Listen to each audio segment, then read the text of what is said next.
So hey there, I am Shivai and you are on Movie Explained in Hindi by शिवाय। तो दोस्तों आज जिस मूवी को हम एक्सप्लेन करने जा रहे हैं उसका नाम है क्लास, जो कि रिलीज हुई थी ईयर 1983 में। मूवी में आप देखोगे एक ऐसे बंदे को जिसने अपने ही परम मित्र को ज्ञान दिया पेलन कार्यक्रम का, जिसके बाद उसके ही परम मित्र ने उसकी ही मॉम को ठोक दिया। और ये सब कुछ कहाँ कैसे किस तरह और क्यों क्यों होता है ये सब आप आज की इस मूवी में देखने वाले हो। मूवी बिल्कुल भी सेंसिटिव नहीं है बल्कि थोड़ी सी फनी टाइप में है, तो आपको पसंद आएगी अगर आप इसे बस एंटरटेनमेंट पर्पज के लिए लोगे तो। अन्यथा अगर आपने इसे दिल दिमाग गुर्दे फेफड़े या फिर अपने गुप्तांगों में ले लिया तो दर्द आपको ही होगा। चलिए ज्यादा देर न करते हुए हम एक्सप्लेनेशन को स्टार्ट करते हैं। तो मूवी स्टार्ट होती है और हम देखते हैं अपनी मूवी का मेन कैरेक्टर चीचू को। हालांकि इसका नाम बहुत ज्यादा पवित्र है, बस इसको उल्टा करके ना पढ़ा जाए तब तक। और इसने जस्ट अभी अभी ही एडमिशन लिया है एक दूसरे स्कूल में। यहाँ पर उसकी मुलाकात होती है उसके ही रूममेट मित्तल के साथ। अब इसका नाम मित्तल क्यों है ये तुम अच्छे से समझ गए होगे। खैर जैसे ही वो यहाँ पर एंट्री मारता है तो अपना मित्तल ने चीचू से कहा कि हमारे स्कूल का ये रिवाज है कि जैसे ही नया सेशन स्टार्ट होता है सभी बच्चों को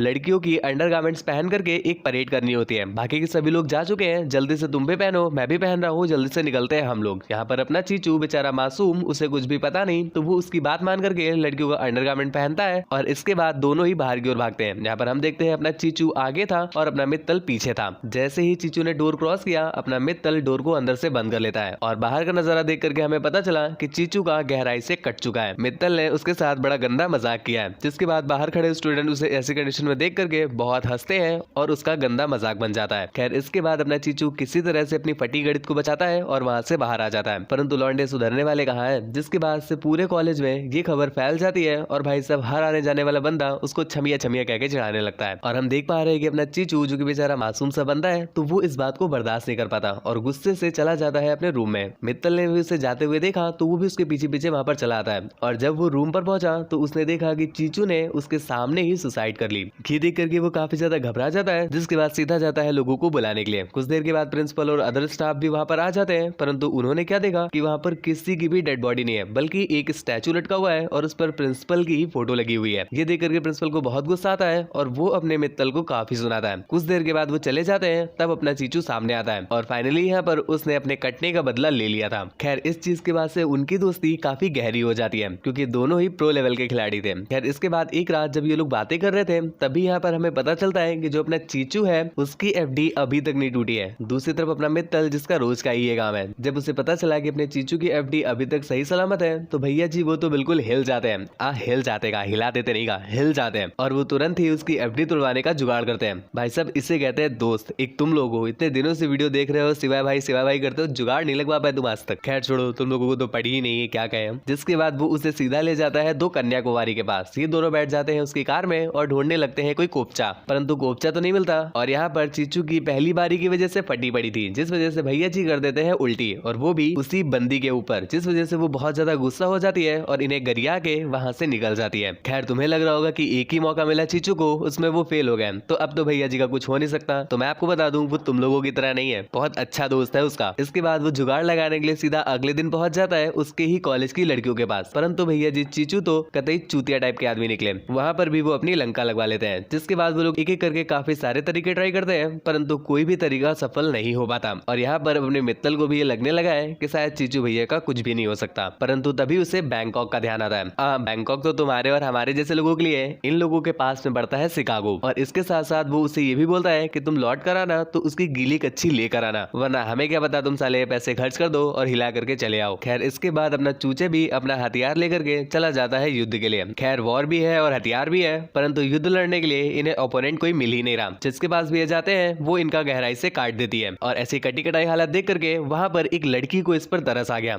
लड़की नहीं कहेंगे, ये तो आंटी है। तो आंटी को उस पर तरस आ जाता है। फिलहाल आंटी का नाम जान लो, इनका नाम है लूलावती और ये उसके पास आकर के उससे बातें वगैरह करती है। यहाँ पर अपना चूचे भी स्टड बनने के लिए उनसे कह देता है कि वो पोस्ट ग्रेजुएटेड है। खैर इसके बाद उनकी कुछ वार्तालाप होती है और ये लोग लिफ्ट से जब जा रहे थे तो इनकी चाटा पोछी भी स्टार्ट हो गई और अपनी लूलावती से कंट्रोल नहीं होता तो वो वहीं पर उनसे पेलने के लिए कहती है। परंतु यहाँ पर अपने चीचू ने उसे कुछ इस कदर कहा, बाबू यहाँ कहाँ पेलूं, या तो चलो गाड़ी में वरना ढूंढो यहीं कहीं झाड़ी में। सही रहेगा कि हम ओयो में पलंग हिलाए, तरस रहा है वो सालों से आज उसे गहरे सागर से मिलाए, सो रहा है वो बरसों से चलो आज हम उसको जगाएं, कमजोरी की वजह से नसें दिखने लगी है आज तो उसे हम दूध का भोग लगाएं। दही पाने के लिए दूध पिलाना पड़ता है, कुछ चीजें सीधी नहीं जाती, उनके लिए पहले पलटाना पड़ता है। लाइफ चलानी है तो सबका एक बैलेंस बनाना पड़ता है और बैलेंस बनाने के लिए अगर एक खड़ा हो तो दूसरे को लिटाना पड़ता है अकॉर्डिंग टू द नेचर। खैर इसके बाद ये लोग किसी तरह से एक सस्ते ओयो का जुगाड़ करते हैं, जिसके बाद पूरी रात इनका गपागप चलता है। गपागप करने के पश्चात अपना चीचू उसकी अंडरगारमेंट लेकर के सीधा पहुंचा है अपने फ्रेंड मित्तल के पास। खैर उसकी इस ट्रॉफी को देख करके वो सभी लोग बहुत ज्यादा खुश होते हैं और उसका नाम छमिया से हटा करके रसिया रख देते हैं। और अब अपने चीचू के चर्चे पूरे कॉलेज में है। भाई साहब कतई सस्ते जॉनी सिंस बन गए। खैर आपको लगा होगा कि चीचू का कार्यक्रम यहीं पर समाप्त हो गया, तो ना ना ना ना ना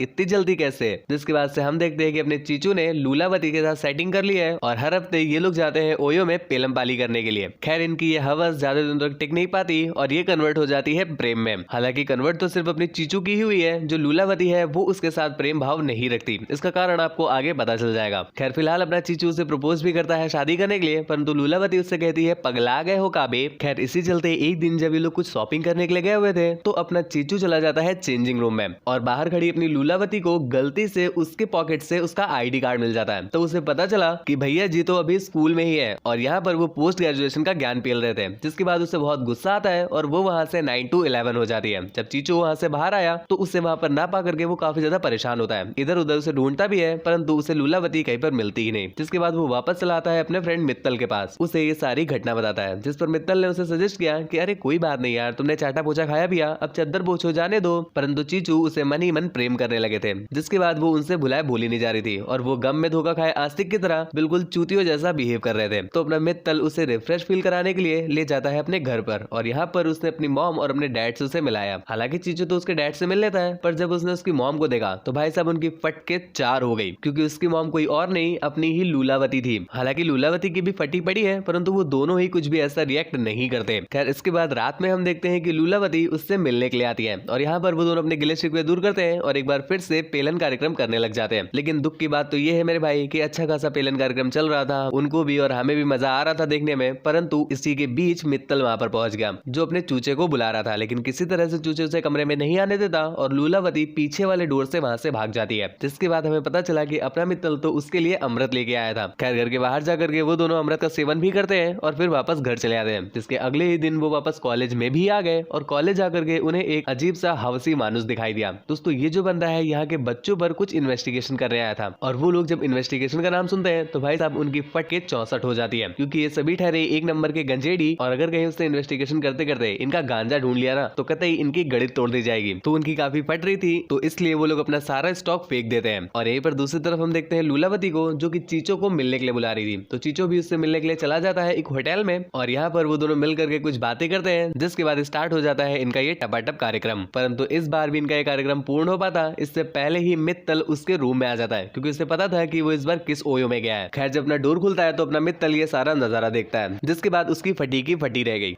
गणित नहीं आंखें फटी की फटी रह गई। परंतु वो खास कुछ कहता नहीं और वहां से चला जाता है। बाकी के जो दोस्त थे उनमें से कोई भी मित्तल की मॉम को जानता ही नहीं था, जिस वजह से उन्हें पता ही नहीं चलता कि ये जो लेडी है ये है कौन। लेकिन अपना मित्तल तो जानता था ना, तो वो गुस्से से वहां से चला जाता है। अपना चीचू उसे रोकने की कोशिश भी करता है परंतु वो जा चुका था। इसके अगले दिन चीचू उससे मिलता है और उससे माफी भी मांगता है, परंतु मित्तल कुछ ज्यादा खास रिएक्ट नहीं करता। वो ऐसे प्रिटेंड करता है जैसे मानो उसे इस बात का कोई फर्क ही नहीं पड़ा। खैर उसी दिन हमें वो बंदा भी दिखाया जाता है जो कि यहाँ पर इन्वेस्टिगेशन करने आया था। दोस्तों वो किसी भी तरह का मनाली का माल ढूंढने नहीं आया था, बल्कि वो तो बस इस बात की इन्वेस्टिगेशन करने आया था कि जो बंदे यहाँ तक आए हैं इन्होंने प्रीवियस एग्जाम में कोई चीटिंग तो नहीं की थी। और भैया जी इन लोगों को लगा कि शायद ये मनाली का माल देख रहे हैं, तभी इन लोगों ने अपना हजारों का स्टॉक पानी में बहा दिया। खैर इस बात करने काफी रिग्रेट तो होता है, लेकिन अब कर भी क्या सकते हैं। खैर वो बंदा जो अपनी इन्वेस्टिगेशन थी वो स्टार्ट कर देता है और सभी लोगों से क्वेश्चन पूछने लगता है। अपना जो मित्तल है उससे पता है कि अपना चीचो यहाँ तक चीटिंग करके ही है, लेकिन हम देख पाते हैं कि अपने मित्तल ने ये बात उस बंदे से नहीं बताई। हालांकि वो चाहे तो अपना बदला ले सकता है परंतु उसने नहीं लिया और ये देख करके अपने चीचो को बहुत अच्छा लगता है। जिसके बाद वो बाहर निकल करके उससे अपने किए की माफी मांगता है और उससे कहता है कि भाई मुझे सच में नहीं पता था कि वो तुम्हारी मॉम है। खैर इस बार मित्तल को काफी गुस्सा आ गया तो उन दोनों के बीच पेलम पाली स्टार्ट हो जाती है। पेलम पाली मतलब लड़ाई और कुछ नहीं। और ये पेलम पाली काफी देर तक चलती है, जिसके कुछ देर के बाद वो दोनों थक जाते हैं और फाइनली थक हार करके एक दूसरे को माफ कर देते हैं और यहीं पर ये मूवी भी एंड हो जाती है। दोस्तों मूवी आपको कैसी लगी हमें नीचे कमेंट करके जरूर बताना। चैनल को अभी तक सब्सक्राइब नहीं किया है तो क्या कर रहे हो गुरु, चैनल को सब्सक्राइब करो, बेल आइकन प्रेस करो। ऐसी ही और भी ज्यादा तगड़ी वीडियोस को देखने के लिए हमारे सेकंड चैनल को भी सब्सक्राइब कर लीजिएगा। मुझसे बात वगैरह करना चाहते हैं या फिर मुझे देखना चाहते हैं तो इंस्टाग्राम पर फॉलो करके मैसेज कर दीजिएगा। Thank you, bye bye, signing of.